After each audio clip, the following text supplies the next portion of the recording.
YouTuber, ich wollte euch heute mal zeigen, wie man eine schöne Stockpizza am Lagerfeuer macht.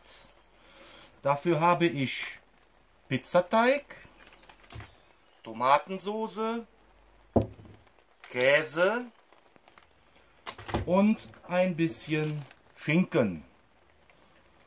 Ich werde euch jetzt mal zeigen, wie das funktioniert. Jetzt 2 Stücke von der Rolle vom Pizzateig abgeschnitten und werde jetzt eine Rolle davon um den Stock binden.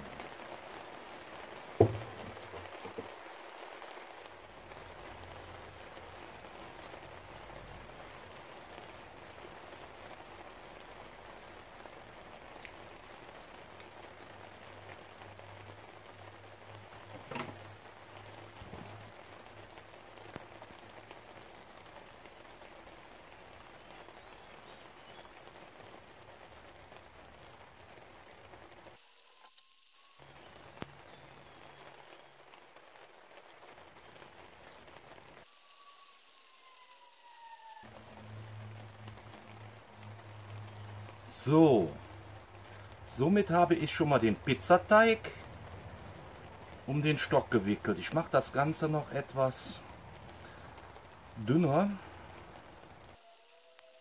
Dann sieht das schon mal so aus. Das sieht schon mal sehr gut aus. So, dann nehme ich den Käse und wickel den Käse schon mal um den Pizzateig. So, dann drücken wir das noch ein bisschen an.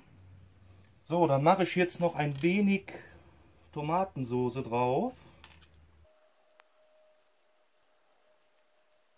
Und umwickele dann die Stockpizza noch mit Schinken oder ihr könnt natürlich auch Bacon nehmen. Und zum Schluss umwickel ich das noch einmal mit Pizzateig.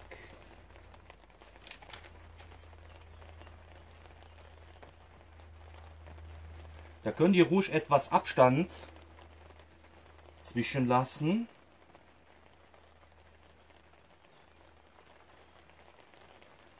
Wenn ihr fertig seid, dann sieht die Stockpizza so aus. Und jetzt werde ich damit mal ans Lagerfeuer gehen und das mal schön fertig backen. So, da werde ich jetzt mal ein bisschen Holz klein machen für das Feuerchen.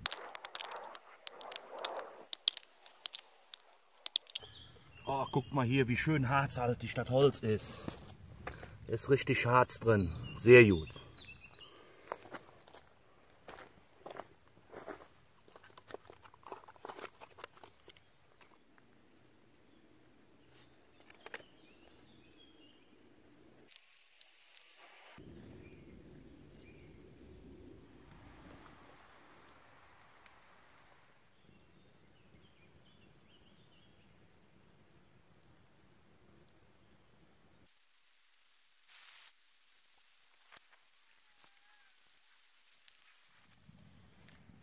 Nach einer Viertelstunde sieht die Stockpizza so aus. Der Käse ist schön verlaufen, der Bacon ist schön braun geworden. Und ich würde sagen, ich gebe der Stockpizza 5 Daumen.